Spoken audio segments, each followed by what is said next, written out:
After a wealthy banker is given an opportunity to participate in a mysterious game, his life is turned upside down when he becomes unable to distinguish between the game and reality. This is Movie Time Machine.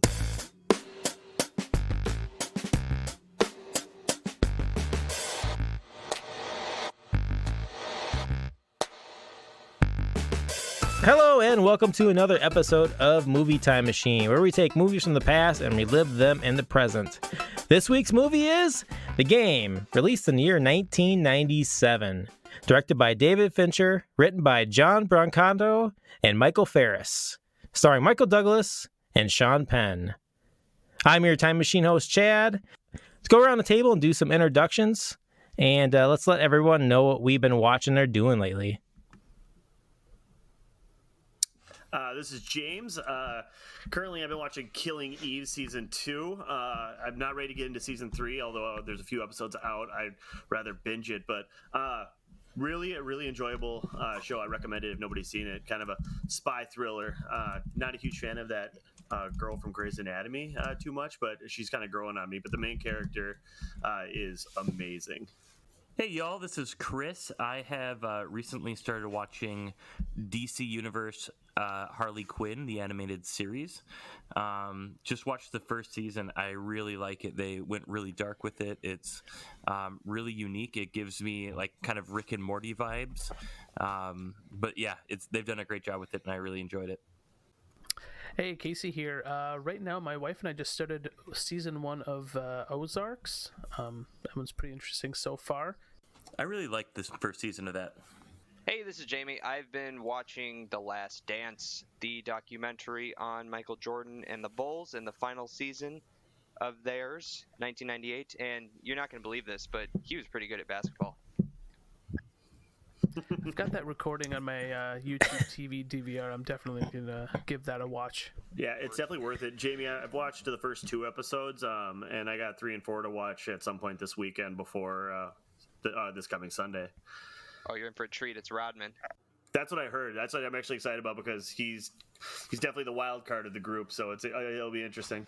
Yeah, hey Chris, I know you said the Harley Quinn animated series. Like, what is this on? Like, this is very interesting. God, I don't know what it airs on, but yeah, it's super dark. It is all about Harley Quinn, and it basically she is trying to like separate herself from the Joker, and it's kind of her finding her voice as an evil villain, and she's trying to make her own like super group, and it has Jason Alexander in it, which is really funny to hear his voice in an animated series.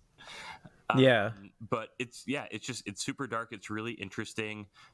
It's really funny. A lot of sarcasm, a lot of like dark humor. And again, like it reminds me of like something like Rick and Morty, or some of those like Archer or something like that, like some of the more like adult themed shows. But God, it must be on one of the I don't know, like an HBO or something like that, because there's a lot of profanity, a lot of yeah, I'll have to check that out. It's really, really good.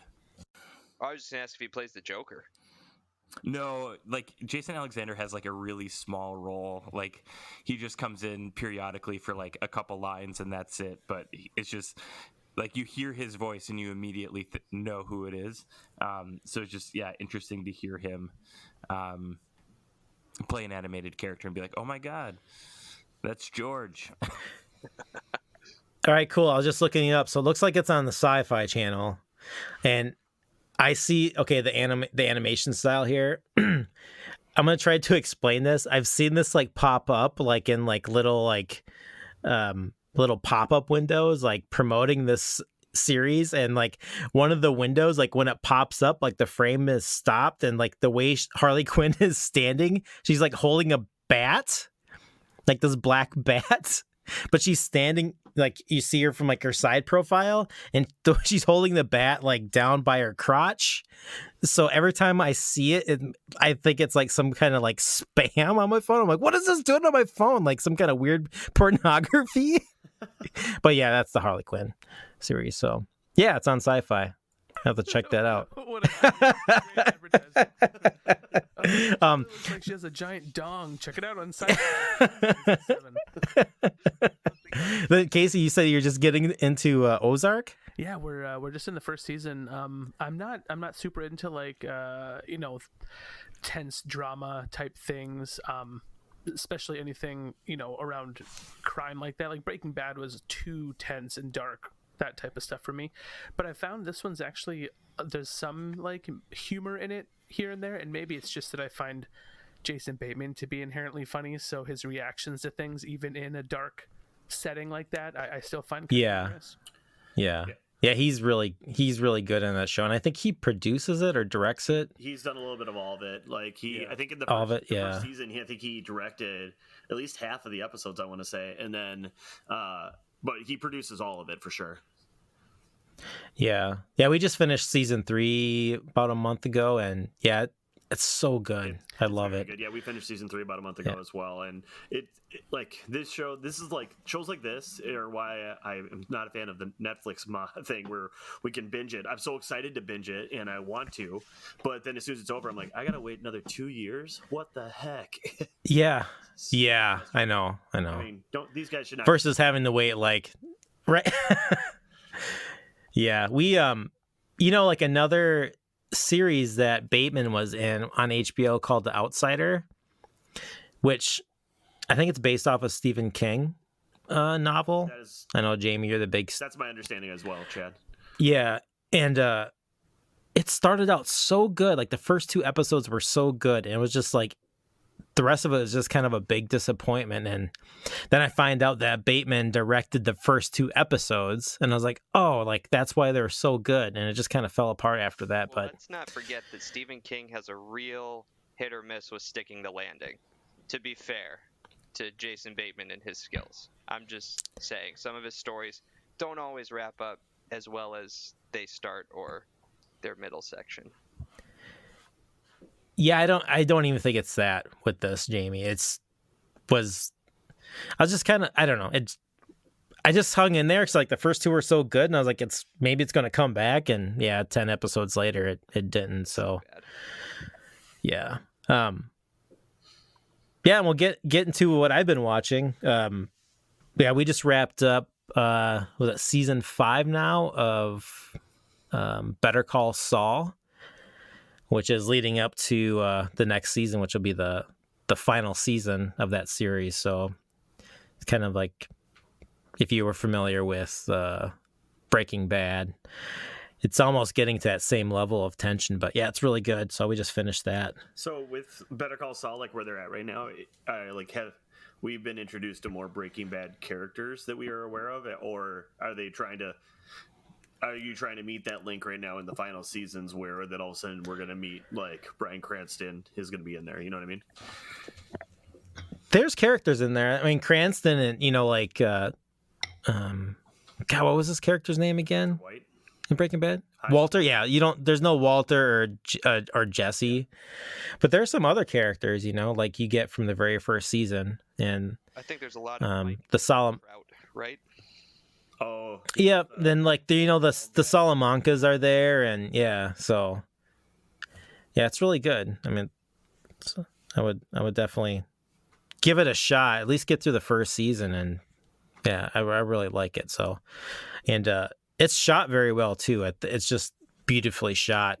For like I think it's on AMC for a TV series. So yeah, I have a lot of respect for that. But if that's all we want to talk about for what we've been watching, doing, or listening, we can dive into our discussion on David Fincher's The Game, which I think kind of our pre-recording conversations, this might be pretty interesting. So, hey, Kris, do you want to just go into some box office there, and we'll just kind of talk about movies that came out that year, then we'll start talking about feelings about the film, and maybe we'll start with those who have watched this for the first time. Yeah, absolutely. Yeah. So as far as the box office goes, this had a budget of $50 million. Opening weekend domestically was $4.3 million. Its gross worldwide was $109 million, 109.4, and its gross domestic was only $48 million. So it didn't even cover its budget domestically, but overall, again, it did make about $59 million. Nice. Yeah, it didn't do too great. And what was it up against that year for 1997? Does anyone have any? Yeah, I've got the top 10 of 97. Yeah. All right. Go ahead. Oh yeah, the thing with Titanic too, like because I think we did this year before. I think I saw that 3 times. I don't know why. Here's the thing about Titanic in this year, because I think Titanic came out like the second week of December in 1997. That sounds What was about our right. other 97 Well, that's not- movie? It was Contact, Yeah. wasn't it? Yep. So no, Titanic was 1. Then it was The Lost World, Jurassic Park was 2. 3 was Men in Black 1, the first one, 97. 4, Tomorrow Never Dies. 5, Air Force 1. 6, As Good as It Gets. 7, Liar Liar. 8, My Best Friend's Wedding. 9, The Fifth Element. And 10, The Full Monty. Man, Fifth Element was great. But like some honorable mentions, can we just talk about Conair and Good Will Hunting? Yes. It's all you. Oh, okay, I'm the only one. All right. Well, then No, dude, I love Contact. LA Confidential and Good Will Hunting came out that year. Man, it was Titanic's year. The Golden Globes, Best Film, Best Song. And it was everything. Rushed it at the auction. Yeah, I've never seen that movie. Oh, I was just going to ask, looking back, does anyone actually think it's still like a good movie? It's been a while since I've seen it. Still a good movie. Okay. I agree with you. Yeah, I personally refuse to watch that movie. Why Even though it's like a James Cameron, like why? Yeah, are you a big anti-maritime films kind of guy? No, I just know how the film ends. He's pro Iceland. There we go. Every time I actually was just reading, I think it was something this morning where it was like, some sort of news article where they were just talking about, hey, you'll find this funny. It's a dumb comment or something. And one of the comments was, every time I watch Titanic, it makes me want to take a cruise. It's so beautiful. I'm like, what? As we've found out lately, cruises are probably one of the worst things you could do to yourself. So It's like- when I was a kid, I had Titanic. It was 2 VHSs. Yeah. And so the bad part was the second VHS. I bet that person only watched the first. Well, what in- So the first half of the movie. Oh, shit. What a nice boat trip. Those 2 live in love forever. Oh, what a great ending. Oh, happy couple. The end. Yeah, I think your question earlier, Chris, why I refuse to watch it is I just don't think I can. I just think there's too much baggage with this movie for me to like even watch it and even try to enjoy it. So at this moment in time, I feel like there's other things I can continue to watch versus watching a super long movie like Titanic. So Gotcha. Was it a Freudian slip? Did you say tit? Titanic, yeah, it was. All right, so before we go through any other notable movies that came out in 1997 that you want to highlight? I did say my favorite movie came out in 1997. Conair. Yes, Conair. I've got to say I'm a huge Nicolas Cage fan. He was especially good in Snake Eyes and 8mm. I was going to say Face Off also came out that year. Oh, man. Did it really? Was it him and Travolta? Great Cage year. Oh, I heard that movie is awesome. National Treasure. Treasure? I haven't seen those. I do actually enjoy National Treasure. Isn't he, what about Raising Arizona? Yeah, he's in that. Oh, yeah, that's a great movie. Oh. Good Burger came out in 97. Good- Good Burger. Welcome to Good, Good Burger. Home of the Good Burger. Yeah. Can I take your order? Free Willy 3, the third Free Willy. I loved those movies as a kid. Oh, speaking of you bringing up The Last Dance, Jamie, this is the year that Double Team came out, starring Dennis Rodman and Jean-Claude Van Damme. Full circle. Actually see that movie? Acting career. No, but just Google and look at the movie poster. It's awesome. No, I was just trying to remember which year. God, what was that movie that Cisco was in? Because they had a real like back and forth who had the weirdest color hair in the 90s. I mean, It was Just Go With It with Kirsten Dunst. Thank you. Yes. That's literally the movie I was trying to remember. I'm really sad you could pull that name out that quickly. I'm a little Get to know James. but impressed at the same time. Impressed. James, what's on your bucket list? Well, Well, outside of Double Team, some personal favorites for me that came out this year is Donnie Brasco. best movie. We get in 97. Then an animated film, Princess Mononoke, which is probably up there with one of my favorite movies, maybe I'll say top 20 movies all time. So I haven't actually seen a single Ghibli film. yeah, I'd say Mononoke is my favorite. I think it's probably the best. It's beautiful. It has a great story. Yeah, I mean, would check it out. It's amazing, I think. As we're talking about 1997, it makes me think of there's like a throwaway line in Zombieland when it's just Emma Stone and Jesse Eisenberg, and they're drinking wine, and he's like, this is a Cabernet from like 1997. Was that a good year? And she's like, it was a great year. I saw like the best rated R movie that year, Anaconda. like it's a throwaway line from Zombieland, but just something where you're like, well, everyone is dead in the world, but that's funny that Anaconda is the only rated R movie she could see. Yeah. Oh, John Voight. I still need to see that movie. Zombieland. Titanic. Yeah. Titanic.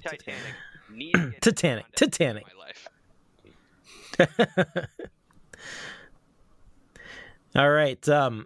Cool. That's movies in 1997. Let's get into the film discussion of The Game.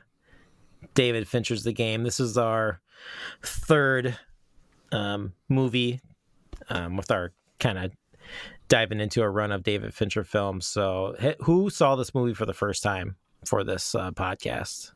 Was that... I had never seen You had never seen it before? No. Okay. Then was that Jamie? Was this your first time as well? No, I rented this from the library when I was in high school. Okay. All right. So just Casey, and it's been a while? Yeah. So Casey, why don't you start off with just some first impressions and just some quick takes, and we'll go from there. You know, I guess I was actually this one I was able to watch with my wife, so we actually got to talk a little bit about it. Oh, cool. Which was nice. And so one of the things, the biggest pro that we kind of talked through and that I think I have is even until the very, very end, I still don't know how it's going to end. And you know, a lot of movies you can kind of call it, you can see it coming. But I can tell you right now, I thought him shooting his brother was the ending. I thought that was it. Yeah. I thought that they were going to go for the dark twist. So I was actually pleasantly surprised when he then falls through the stupid glass onto the big pillow, and it's like, psych, one more twist. So I did find that entertaining. Now there were some areas that, you know, I had to suspend a little bit of disbelief to really believe that is something that could be accomplished. So there were a lot of things I enjoyed, a lot of things that I thought were kind of a stretch. I guess overall I left, went to bed after watching this film, glad that I had watched it, I guess, for the most part.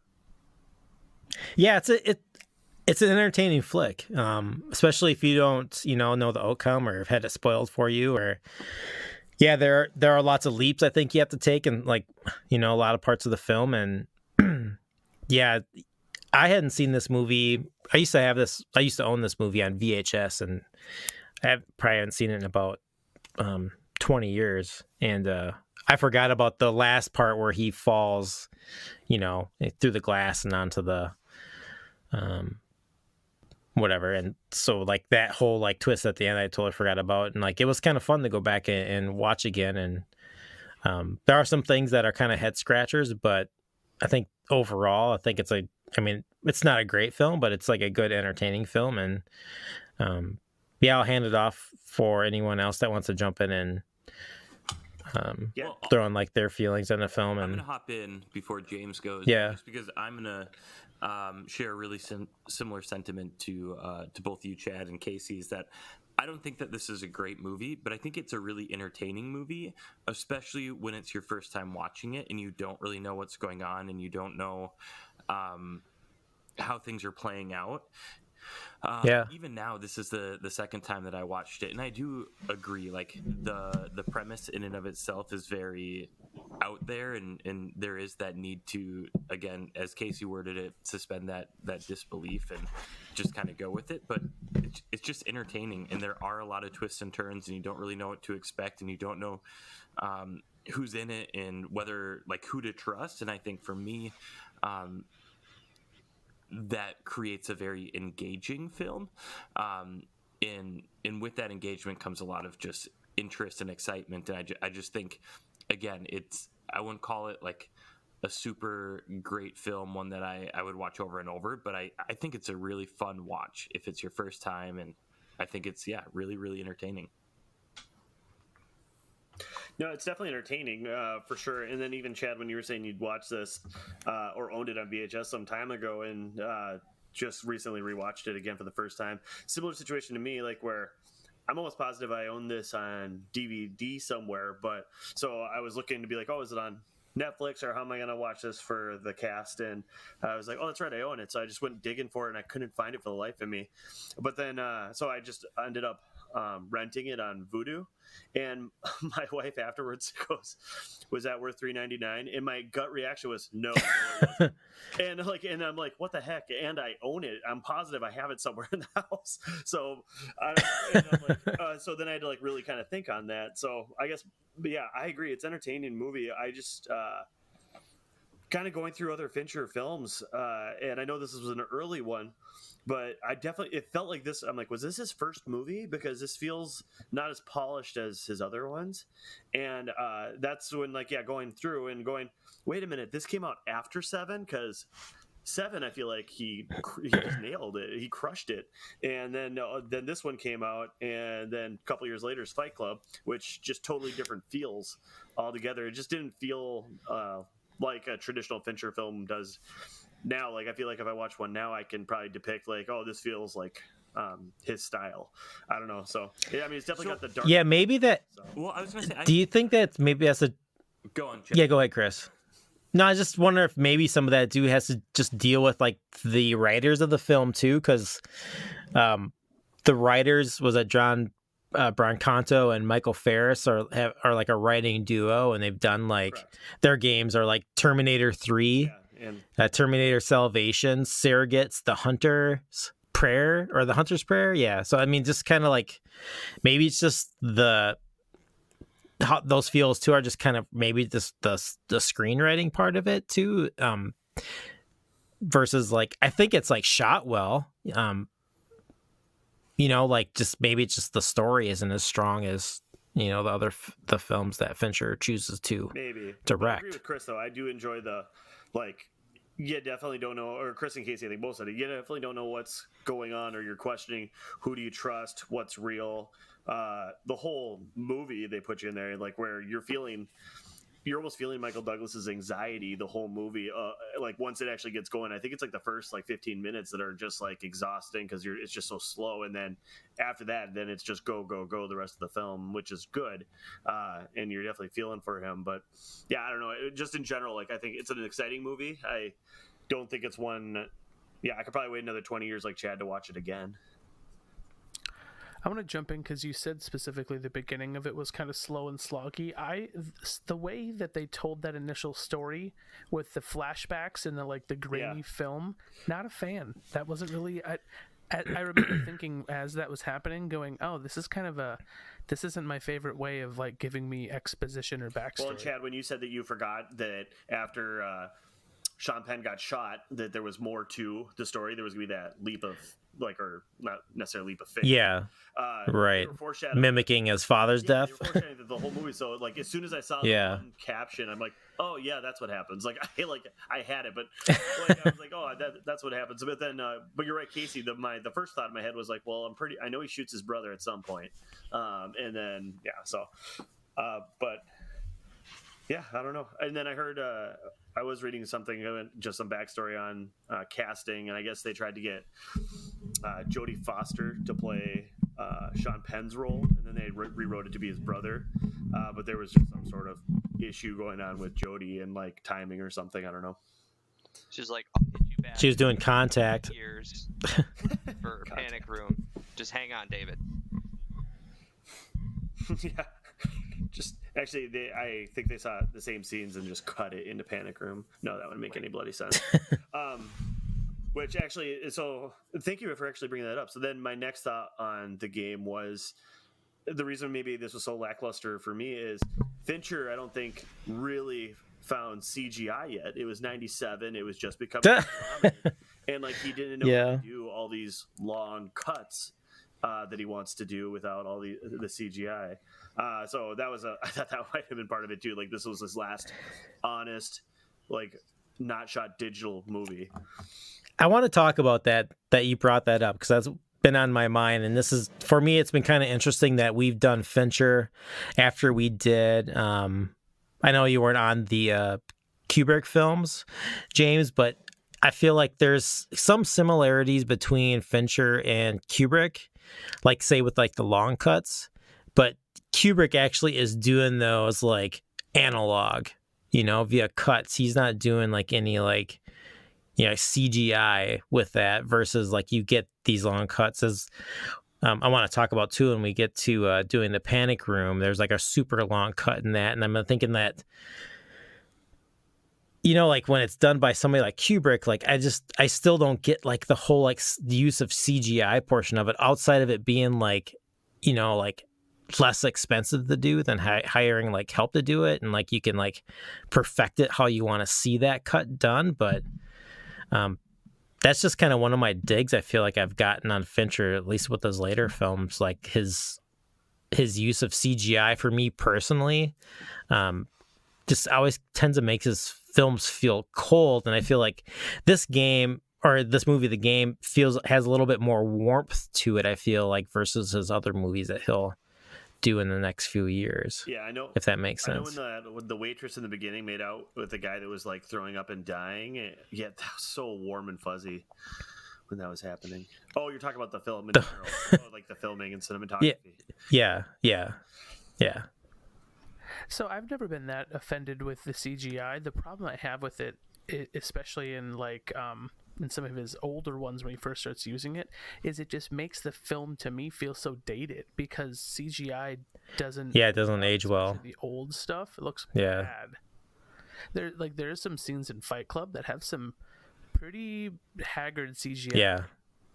Yeah. Like the scene when his apartment gets blown up. Like the way that his fridge bounces is super, like they didn't have physics figured out, and that scene's kind of like only okay. Yeah, I mean, I don't really have a problem with CGI too. I think just how it's for me personally, again, this is just my own little like nitpicks, and I know what I see and feel from the film when I'm seeing this is probably way different than how others feel. But it seems like when there's more CGI than like practical, like if those aren't blended well, for me, it just kind of takes me out of like the scene and out of the movie. And like, I'm just out of the film then at that moment. And it's kind of like the uncanny valley thing with like digital eyeballs on characters, like that's the thing that always throws you off.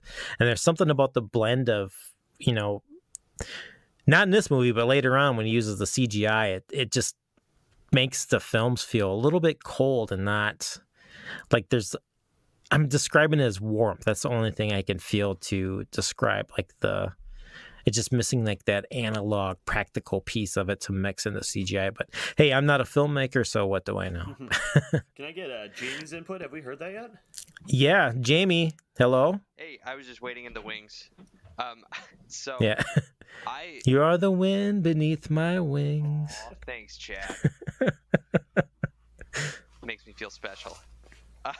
So James, I did the exact same thing you did when I was watching this. I was like, I thought that this came out after 7, but it felt like it was before. So I looked it up on his IMDb, looked at the timeline, and had the same mental bout of confusion, thinking that why does this feel more or less impactful than 7 did? And I still don't have an answer. I just thought it was really interesting that you said the same thing.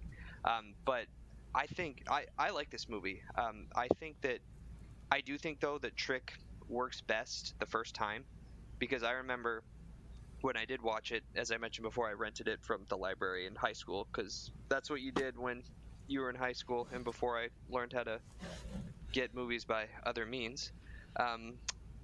That was how I watched it, and I just remember back. You mean Redbox? That's what I mean. I know. Here, I'm the jerk that spent $3.99 the other day on it. What was I thinking? No, we're on the same wavelength with the game, James, because I definitely paid the $3.99 on Vudu as well.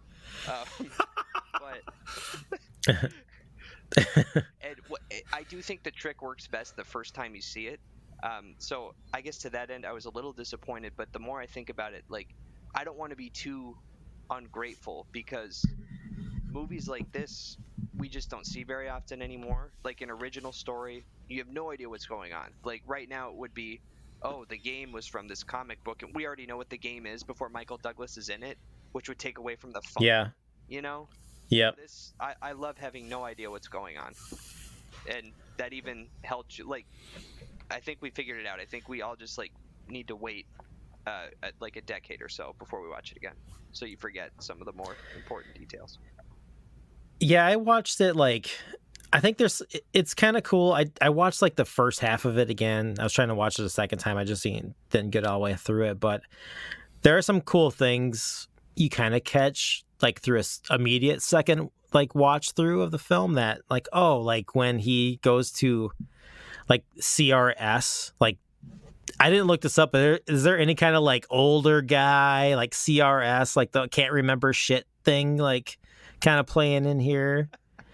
But like when he's at CRS, they're doing the part where they're like showing him the cards, and he's like kind of saying like the first thing that comes to his mind, and like some of those cards are representing things that happen later in the film. Like there's like a car like breaking through a fence and like going like off a cliff, which kind of foreshadows like when he's in the taxi cab and he goes off the end of the dock into the river kind of thing. So which is kind of, as soon as you start talking about it, that's just the cards in general. That's the first card I thought of where he goes oops when he was describing what the card meant for him. Yeah. And then I was like, oh, wait a minute, and then you start talking about, like, yeah, I just got there.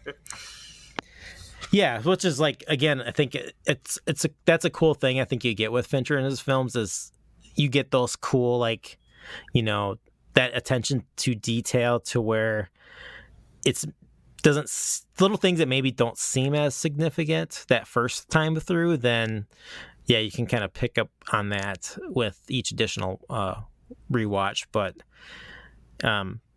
yeah, this is a hard movie, though, to go back and try to rewatch over and over again. I mean, plus, it's not, you know, the shortest film either on top of it. But that's a bummer, too, because if you look at Fight Club, that still is rewatchable, and you know the big twist ending the whole time. That was going to be my kind of point, too, Case. I was just thinking of, there's other movies with twist endings that are definitely rewatchable, and I still, like, look forward to watching them and enjoy them. Like the game, just for me, it wasn't one that I'm going to go back to, and maybe that's because I felt like it was a lesser quality of film. Not necessarily the story was that bad, but or the twist wasn't good enough, but just like, I don't know, the film in general I don't think was the best. So I don't know, whatever. Whatever. Yeah, even though like when we went back and we covered the Fight Club too, and I thought I remember like a lot of people not, or maybe it was just you, Chris, like not like what you remember or what you thought you liked about this film, it just didn't feel the same as it did before. I thought that was you, Chris, maybe, yeah, but because I kind of had shared the same sentiment with you as well. Yeah, I didn't feel like Fight Club felt as rewatchable as it did when I first saw it and as a kid.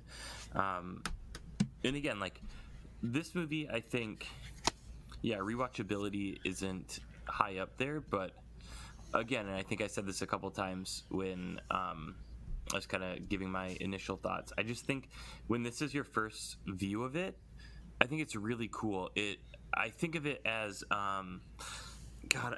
there's a kind of like a thriller movie, The Others, with Nicole Kidman, and that movie, like, I will never watch it again, but I'm so glad I watched it because of the twist at the end, and it was a really enjoyable, entertaining film.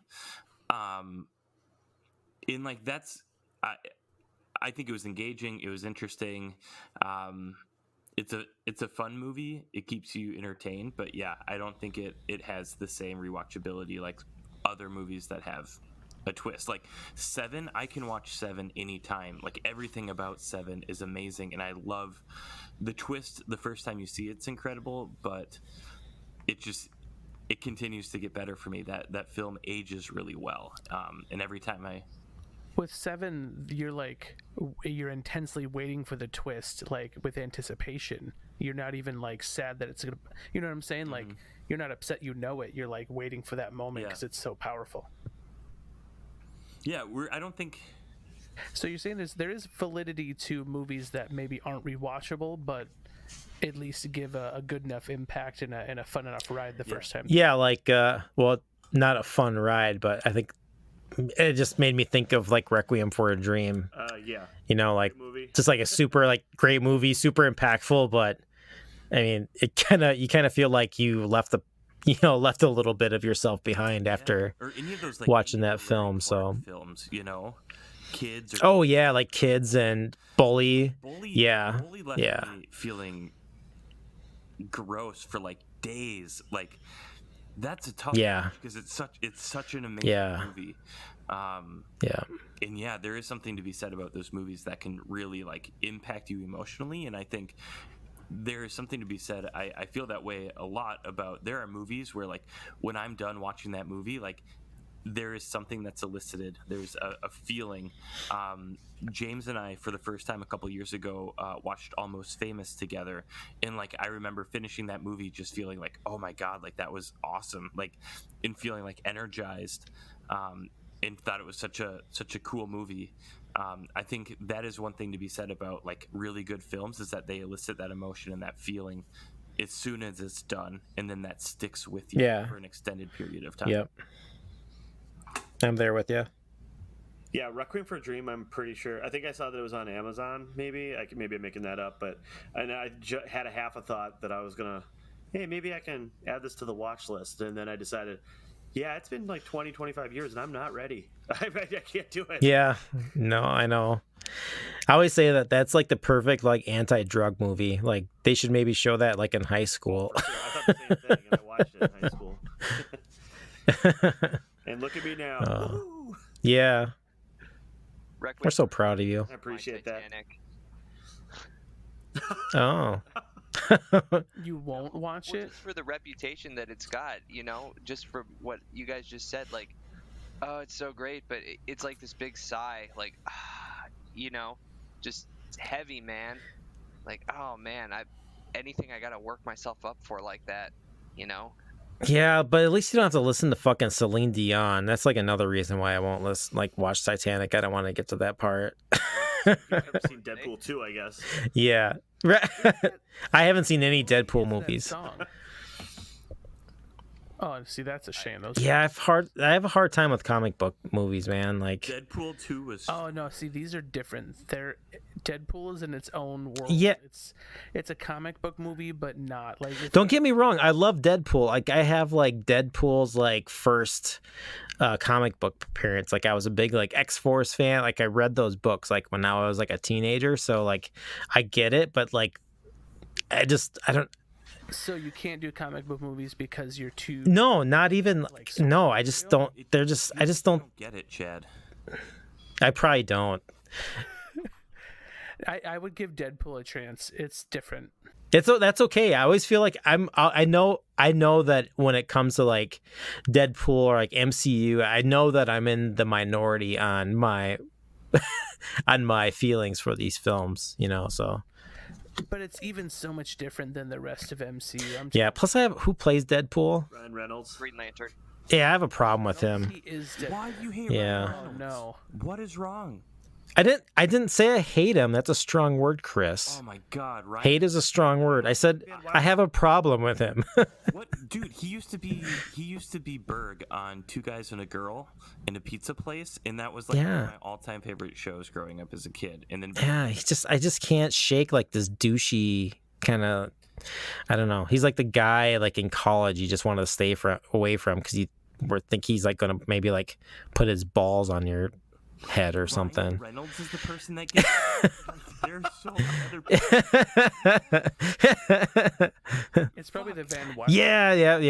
There you go. Like, what you, Hey. He can't even defend himself. Hold on. You settle down. I agree, but I would say that he gives me those feelings.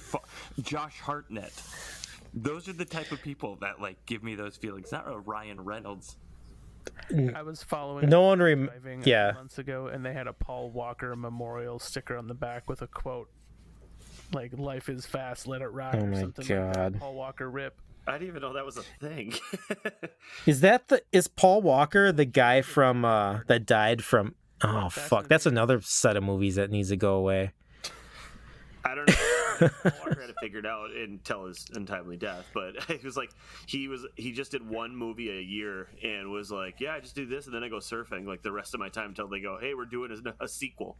I'm like, Right. I mean, yeah, that's great. Yeah, exactly. That's great if that's your gig. But I mean, well, he figured as it a out. consumer of He didn't do anything more than that after he was done with the skulls. He's like, you know what?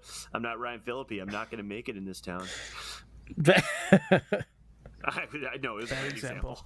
Also, I secretly Chris, love Cool. Skulls. oh yeah, who doesn't? Chris, you and I are on the same page when it comes to like movies that came out between '96 and '99.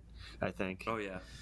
like Conair. cool. Maybe that's a season we need to do is like just like late 90s movies, like 95 to 99. There are just so many good ones, like, and also so many guilty pleasures in there. And Chris, just for the record, when you said you don't like Ryan Reynolds, like I'm looking at myself in a mirror and I like was mouthing Berg from Two Guys and Girls in a Pizza Place because I knew you were going to bring that up. So good. Can I get back to Jamie and just say, with Requiem for a Dream, Jamie, all I need you to do is just have low expectations. I mean, I had the lowest expectations, and G.I. Joe was pretty good. But see, I might want to try heroin one day, and I don't want that taken away from me. I've heard it's Very great. fair. Oh god. The guy with two kids talking about, sometime I might want to try heroin. After Yeah. the kids, they go to college. The wife and I, we're trying to figure out what we're going to do with our broken, tarnished relationship. How do we get that magic back? Clearly, it's heroin. The magic, At that time, it might be legal. right? Yeah, and I think really like that movie, isn't it like the last 20 minutes of that movie that's like the Most excruciating. that's the meat grinder? Spoilers, Jamie, but Yeah. everything goes Yeah. down for everyone all at the same time. Yeah. in a really that bad epic way. score in the background. What they should have done was taken the Pixar model and had that, be like a first animated intro. Like, that's the heroine right there. That's the happy time. And then the end of the movie is what happens if you keep doing heroin. I could make the sequel. Anyway, hey Jamie, we haven't really heard. So the game. You have any other thoughts on the game you want to share? One thing, I didn't know if we were going to talk about favorite scenes, but Yeah, let's do that right now. Let's start with you. okay. So the one I really wanted to highlight was when he's watching Mr. Oh shoot, not Lou Dobbs on his Not Fox business channel in his sad room by himself with his dinner.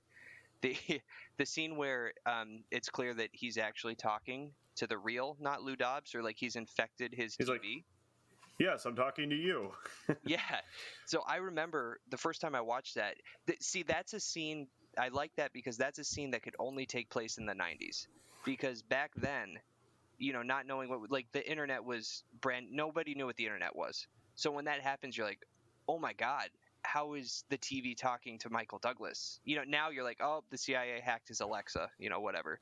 But that's that's where we've become so jaded, and I really like that because that scene just feels so cemented in time. It's still cool now, but I just can't emphasize enough like how back then that kicked people off.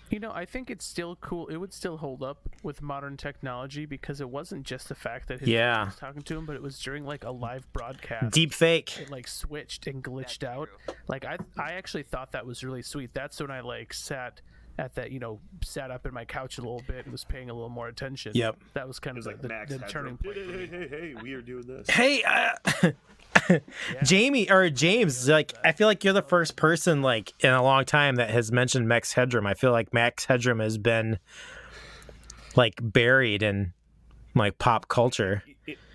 No, I bet he's gonna come back with his own movie. Him and Howard the Duck are probably just Right. Oscars. Cool. What would you do to, or is there anything you could do to make this movie better if you were to remake it today?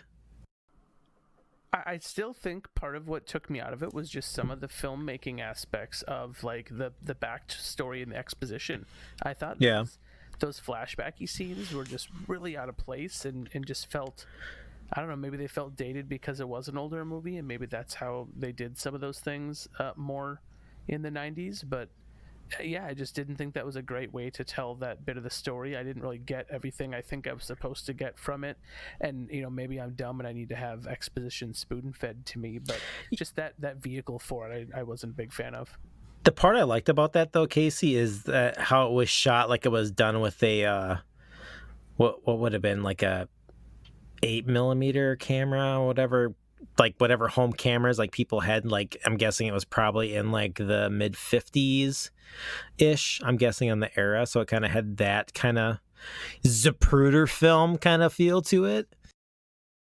Yeah, but see, I didn't pick up that the dude jumping off the building was his dad for most of the film. And actually, honestly, maybe I'm lying. Maybe I didn't really get it until I was like reading about it afterwards. That just the way they told that wasn't super clear. Which, I mean, that's kind of the whole bow at the end, right? Oh, his dad jumped off a building and he's going to jump off a building. Life is circular, blah, blah, blah. I have a different way to describe some of this movie. Did it feel a lot like The Dark Knight Rises to you? Am I the only one who got that? Explain. So it's so I just pick up from a certain point of the movie. So okay, let's go in Dark Knight Rises. Like Batman gets his back broken by Bane, and then he gets thrown in the like pit of despair or whatever the hell you're gonna call that thing. And wait, what? Shoot. He does? So, anyways, I haven't seen happens. it. Are you serious? Okay. I'm like we've been doing this whole show's about spoilers, so you get over. Yeah. Okay, so anyway, so like, and then Batman, and then all of a sudden, he gets himself, puts his back together and climbs out of the pit and goes back to Gotham and saves the world and like has just this whole new thing. Like that felt like in the game, like when that chick drugs him and like he thinks all of his money's gone. Like, cause like, and also in Dark Knight, they take all of his, like Bane takes all his money. He's like poor and living in the mansion with like no electricity, no nothing. And so like, it just felt to me like when they drug him and then he gets like wakes up in Mexico in like a grave and has to like hitchhike his way back to the States, grabs his gun from his empty mansion, and is, like, gonna, like, do all this rap against the people that wronged him. And like, I don't know, it just felt very like this storyline feels familiar. So anyways, nobody else picked No, sorry. I think you're onto something. I don't think he could ever be Batman, but there's definitely a world where Michael Douglas could have been Bruce Wayne. He's just got that. Oh yeah, definitely. Yeah, just this rich dude that is entitled, and it just, I mean, yeah. See, his dad didn't get murdered. His dad committed suicide. If Batman's dad just committed suicide, it's the game. Yeah. Lawyered. The next thing, though, I was thinking was, okay, so if the idea was that this CRS took all of Michael Douglas's money, I was kind of thinking, in the long run, That's exactly what they did. We never saw the bill that Conrad had to pay for this, and then he's like, "Do you want to split it?" And he's like, "Oh God, thank you." But you think about all the cars they destroyed, all the buildings they destroyed. Like his whole house had to get renovated. They had to move buildings. Like I'm like, that's a pretty hefty paycheck. You guys had to do it. I'm like, man, touche, CRS. Yeah, what amount of insurance would CRS would have to pay for like liability in case like they actually killed somebody? Yeah. Yeah, these are like right. mega ultra rich. They're not doing any of that. This is the same type of these are the same type of people that are like doing, pedophile rings and buying sex slaves and shit. It's that level of wealth. I didn't know pedophile rings was a thing. Pizzagate. Thanks for that. I'm gonna go watch Requiem for a Dream and feel better. Yeah. Bathe yourself in Requiem. Ash to ash. All right. Like next. All right. Yeah. I wanted to touch again on the whole suspension of disbelief bit, because the ending, as much as I did think it was clever to, he breaks through, hits the pillow. Think of all the things that had to go right for him to not just straight up die there. Right? Like the wind could have blown him a different direction. What if he went off the other end of the building? And God forbid there was a good Samaritan that tried helping him in a different fashion during any of these events. And that kind of that didn't happen, but on the roof scene, or afterwards, he jumped. Like that other main old guy was like, "Oh, thank God you jumped. If you didn't, I was supposed to push you." And like, how much were you going to pay that guy? Like he was probably hoping. He's like, "Oh God, I hope he doesn't jump because I get an extra $100K, like for my paycheck, for like hazard pay." Yeah, he's like, I want all this hazard pay for my kids that were probably not even his kids at the zoo, but yeah, I wonder what amount of like what you would need to actually deaden the blow of falling off a I don't know how many story building that was that he jumps off, like if that could actually happen, or if like your body would get shredded like going through the glass and even if it was like breakaway glass. Yeah, It was breakaway glass. But still, yeah. Right. Or like even when you hit it, even if it's breakaway, then your body gets flung around again and you land straight on your head. I don't know. Well, and the funny thing about that plan, too, is remember she's like, you're thinking she's lying. And she's like, they're coming up right now with champagne. It's the surprise. And then it really was. So what if he believed her? Was that just the big ending? Was, oh, surprise, you were on top of the roof? I don't know. You know what I'm Chris, saying? Chris, can I get a fact check on if you fall from that distance in water? I know you've been watching a lot of Baywatch. Right. Yeah, I mean, how many stories up do you think that building was? Probably 50, 60? Yeah, Let's say yes.